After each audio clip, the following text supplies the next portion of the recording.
Nakaimpake na ang ilang residente malapit sa Magat Dam. Nakahanda na kasing magpakawala ng tubig ang dam. Bukas ng umaga at posibleng tamaan ito ang ilang bayan sa Isabela. Inazara, ikwento mo. Naabutan namin nakasako na ang mga gamit ni Mang Onyo. Nakatira siya sa barangay Alingigan sa Ilagan City at madalas itong malubog sa baha tuwing may bagyo. Dito sa barangay, ma'am, walang tulugan, ma'am. Naobserbahan namin yun. Alas 2 ng madaling araw mamaya, posibleng maramdaman na ng Isabela ang bagyong Butchoy.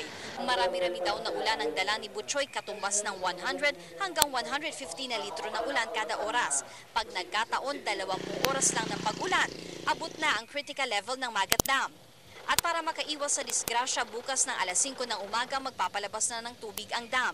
Hindi porket tapos na yung bagyo o nakalampas na yung bagyo, ay pwede na silang lumabas at magpabayana. No? Yung threat po ng flooding, nandun pa rin. Paalala naman ng Pag-asa, mas mainam pa rin kung lilikas na ang mga residenteng nakatira sa tabing ilog at sa mababang lugar.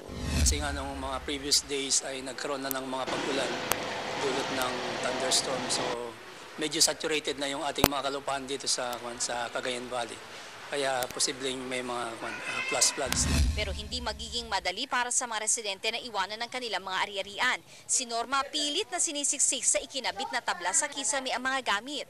Lahat mga gamit namin lagi namin sa bubong, lahat mga hayop, mga manok, baboy, mga damit namin. Simula ngayong araw, bawal nang pumalaot ang mga mangingisda.